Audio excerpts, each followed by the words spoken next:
Welcome to Bentley Tech EDU. My name is James Bentley, and today what I'm going to do is show you how to make basic fills with the square, the rectangle, the perfect circle, and an oval shape. Let's start off by choosing Photo, and in this case, let's make a 10-inch by 10-inch composition that is 200 DPI. Now it's square, so orientation won't matter all that much. Here's our blank drawing window. The first thing is the tool that we're going to use is right here. You can see it's got rectangular marquee, elliptical, and single row and single column are two that I just never use. A lot of kids will say, hey, Bentley, where is the circle? Well, there it is, but you have to click and hold in order to get it. Now, let's make our very first mistake. What you don't know is I'm on the background layer and you can see that there's a lock on it, okay? So if I was to fill it with color using an Alt and Backspace and then Control D to deselect, I've made what we'll just call a really fancy grape. It's a purple oval shape. But if I go to move it, it gives me an error message, and it's basically saying you cannot move this because it's locked. Should I convert it to be normal? And in this case, I'm going to say yes, but you'll notice, oh man, it's all connected together. That's a problem. So let's reverse. How do you get cool colors effectively and quickly? Well, let's just start with the most basics. In the upper right hand corner, you've got color, swatches, gradients, and patterns. I tend to live in swatches and in color. You can close these down or open them up based on whatever your needs might be. Color has a bunch of sliders, which are very effective and can be useful. Way in the bottom left-hand corner, you have a foreground color, which is now a magenta, and I have a background color, which in this case, I will turn kind of a blue. And if I hit OK, you'll notice I have magenta as my foreground color, and I have a blue as my background color.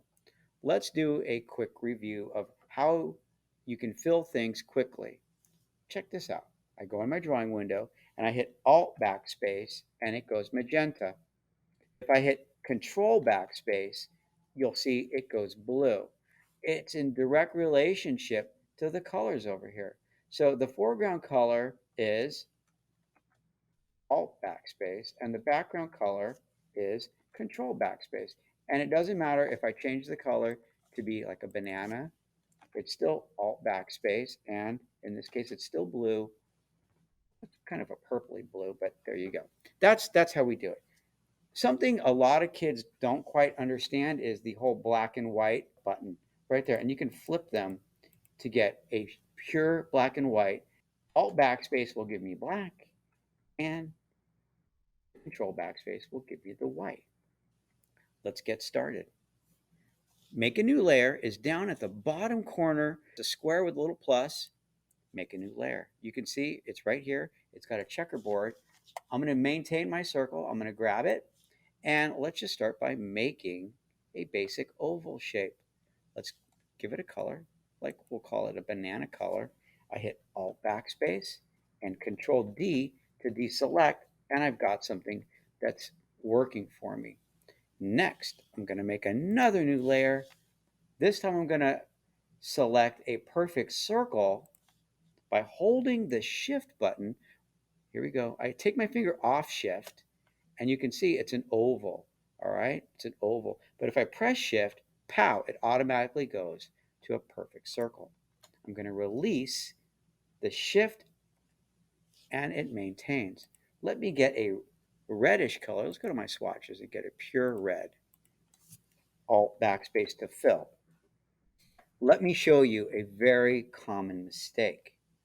What happens is people will want to move the red circle or the yellow or whatever, and it's still selected, and I've got the marquee tool and I barely move it. Did you notice I barely moved it?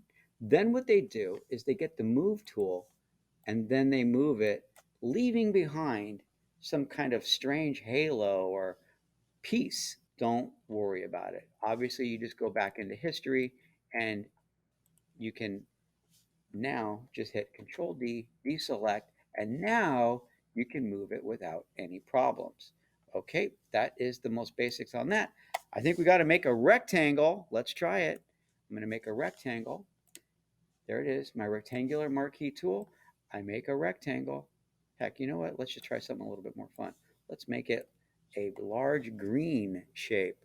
That green is kind of too much for me. If I double click this, let's make it a little bit more attractive. There we go. Whoa, it's covering my ellipse and it's also covering my red circle. Do not worry, because if I go to the layer window and drag it down below, now it's going to look pretty good. So what I'm going to do is I'm going to kind of arrange my setup so it looks interesting. I'll wait till I get my square on there before I make any final decisions. Okay, I said I was going to make a square. Let's give it a try. We'll go with a light blue for on this one. Now for a perfect square, if I make a rectangle, but I hold shift, it makes a perfect square. There you go. And I do Alt Backspace to fill, Control D.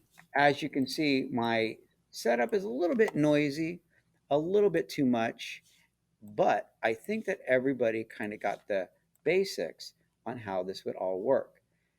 Let's take a quick look at this one. What if I dragged it up above? Yes. What about this one? I could pick this up and scoot it over here. I'll just do a quick Control T and I'll scale that down. Put that on top. We'll talk about transformations more a little bit later. But everybody's got their own way of doing things, and I'm no different. Okay, quick review. I'm going to deselect and throw away everything. Let's take it from the top. So what you want to always do is make a new layer, Alt Backspace to fill, Control D to deselect, and then you can move your object wherever you want. Doink, doink, doink. If you want to fill it with the background color, it's not Alt Backspace. It is Control Backspace, and then Control D to deselect. If you want to make a perfect square, you hold Shift. If I let go, you can see, and we'll make this yellow. Alt Backspace, Control D.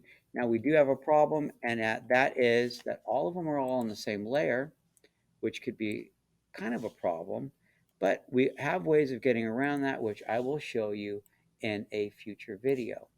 And as you can see, I can Alt Backspace, Control D, and I can put this right below by using my layers. Basic intro on filling. I hope that this helped you. My name is James Bentley at Bentley Tech EDU. Have a great day.